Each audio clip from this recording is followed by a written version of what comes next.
सर्व विद्यार्थ्यांना नमस्कार. मी खेडकर मॅडम आपल्या सर्वांचे आजच्या या नवीन व्हिडिओमध्ये मनापासून स्वागत करते.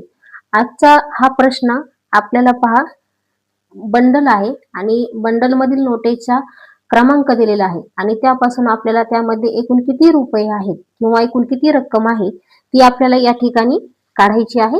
चला तर आपण आजचा प्रश्न या ठिकाणी सोडवूयात.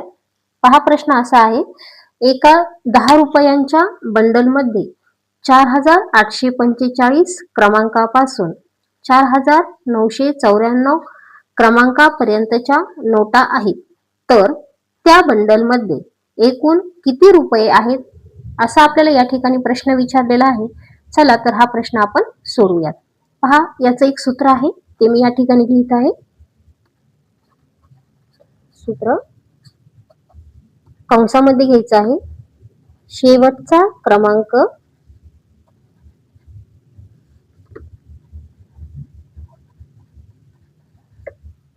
वजा पहिला क्रमांक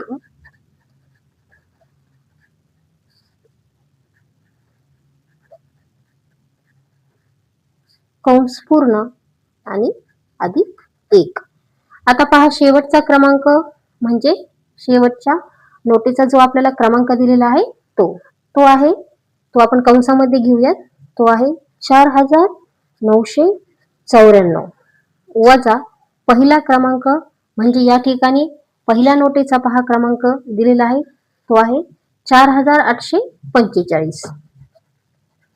4845 कंस पूर्ण आणि अधिक 1 तसेच लिहायचे आहे.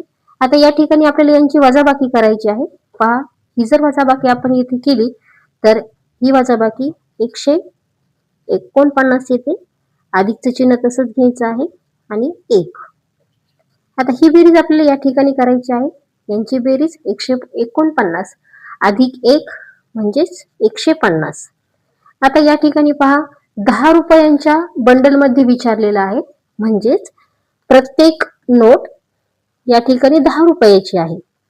बंडल जो आहे तो 10 रुपयांच्या नोटेचा आहे, म्हणजेच प्रत्येक नोट 10 रुपयांची आहे.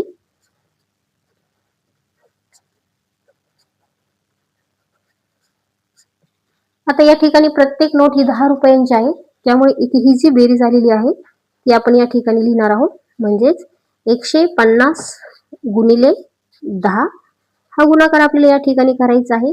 हा जर गुणाकार आपण केला या ठिकाणी तर हा येतो 1500. म्हणजेच ह्या प्रश्नाचं उत्तर पहा, आपल्याला नोटेचा क्रमांक दिलेला होता आणि त्यामध्ये त्या जेवढ्या नोटा दिलेल्या होत्या त्यांची रक्कम या ठिकाणी 1500 येते. इथे 10 रुपयांच्या बंडल मध्ये विचारलेलं आहे. तुम्हाला जर 20 रुपयांच्या बंडल मध्ये विचारलं तर या ठिकाणी तुम्ही 20 ने गुणायचं आहे. तर पहा, अशा पद्धतीने आपण हा प्रश्न या ठिकाणी सोडवलेला आहे. व्हिडिओ प्रथमच पाहत असाल तर नक्कीच सबस्क्राईब करा, लाईक आणि जास्तीत जास्त हा व्हिडिओ शेअर करा. थँक्यू.